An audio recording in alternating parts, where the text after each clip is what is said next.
మల్లేశ్వర స్వామివారి దేవస్థానంలో రాష్ట్ర వ్యాప్తంగా ఇతర సంగీత రాష్ట్రాల్లో కూడా భవానీ దీక్షలను తీసుకునే భక్తులు ప్రతి సంవత్సరం మార్గశిర మాసంలో దీక్షా విరమణ చేయటం ఆనవాయితీగా వస్తుంది. అనేక దశాబ్దాలుగా ప్రతి సంవత్సరం కూడా ఈ భవానీ దీక్షాపరుల సంఖ్య పెరుగుతూ ఉంది. అందువల్లనే గతంలో ఒక రోజునే ఉండే ఈ దీక్షా విరమణ కార్యక్రమాన్ని 6 రోజులు పొడిగించడం జరిగింది. ఈ నెల అంటే డిసెంబర్ 19వ తేదీ నుంచి ఈ సంవత్సరం దీక్షా విరమణ ఉత్సవాలు, భవానీ దీక్షా విరమణ ఉత్సవాలు ప్రారంభంగా ఉన్నాయి. 4 రోజులు కూడా గతం ఉన్నాయి. ఈ సందర్భంగా దాదాపు అన్ని దేశాల్లోనూ కలిసి దాదాపు 5 లక్షల మంది పైగా దీక్షాపరులు వచ్చి దీక్ష విరమణ కోసం ఇక్కడికి వస్తారని అంచనా వేసి దానికి అనుగుణంగా జిల్లా యంత్రాంగం, అమ్మవారి ఆలయం కర్తల మండలి, అదేవిధంగా ఈఓ గారు, ఇంజనీరింగ్ సిబ్బంది యొక్క అధికారులు అందరూ కూడా సమన్వయంతో ఏర్పాట్లు చేస్తూ ఉన్నారు. ఇప్పటికే దాదాపుగా ఏర్పాట్లు 70% పూర్తిగా వచ్చినాయి.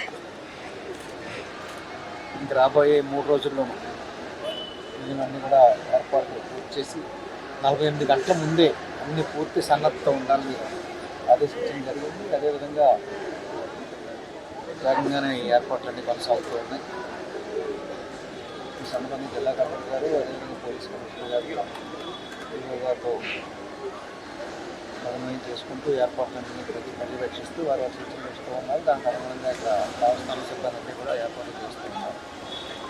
గతంలో జరిగిన గత దసరా శరవనవరాత్రి ఉత్సవాల మాదిరిగానే భక్తులెవ్వరికీ కూడా ఎటువంటి ఇబ్బంది లేకుండా ఇంత పవిత్రంగా ఈ ఉత్సవాన్ని నిర్వహించాలని సిబ్బందిని ఆదేశించడం జరిగింది.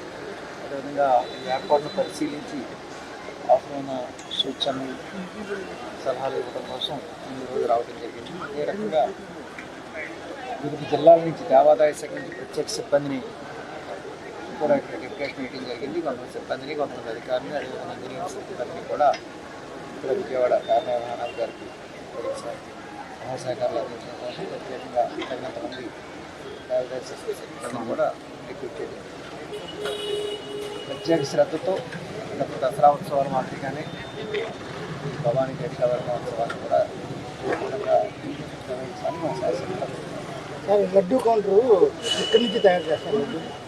ఇప్పుడు కొత్తగా ఇక్కడ మెజార్టీ ఇక్కడ ఏమన్నా ఇక్కడ ఎడిషనల్ అవసరం అయితే ఆ కౌంటర్ కూడా ఉపయోగించుకుంటారు. ఎడిషనల్గా ఇంకా 2 పెట్టారు.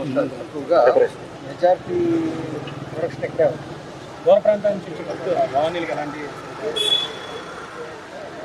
వాళ్ళకి తాత్కాలిక శిబిరాలు ఏర్పాటు చేయడం జరిగింది. అదేవిధంగా ఎంతమంది భక్తులు వచ్చినా, దసరా ఉత్సవాల్లో కూడా ఎంతమంది భక్తులు వచ్చినా కూడా బయటికి రాకుండా కోసం ప్రత్యేకంగా హోల్డింగ్ పాయింట్ ఏర్పాటు చేయడం జరిగింది.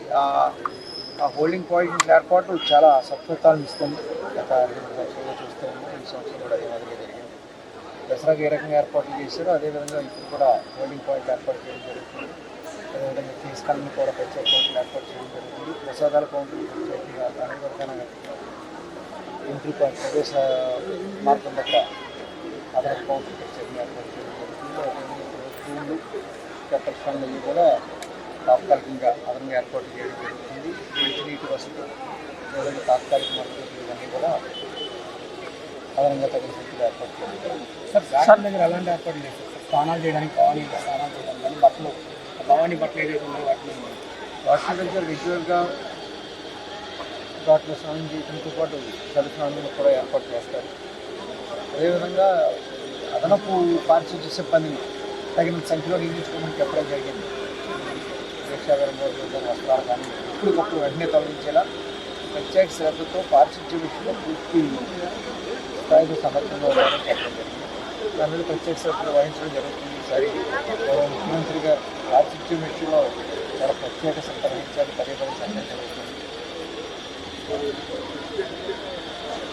దాని ప్రకారం కూడా పారిశుద్ధ్యం తగినంతగా ఏర్పాటు చేసుకుంటారు. ఎప్పటికప్పుడు సార్ ప్రత్యేకంగా భక్తులు పెరుగుతున్నారు, హోమగుండాలు పెంచే అవకాశం ఏమైనా ఉందా? ఎన్ని హోమగుండాలు ఏర్పాటు చేశారు? హోమగుండాలు ఈసారి ముందు హోమగుండాలు ఏర్పాటు చేయడం జరిగింది, సంఖ్యలో ఏర్పాటు చేయడం జరిగింది. తగినంత అంటే గతంలో అనుభవం బట్టి ఇల్లు సరిపోతాయని నేను సిద్ధంగా చేయడం జరిగింది.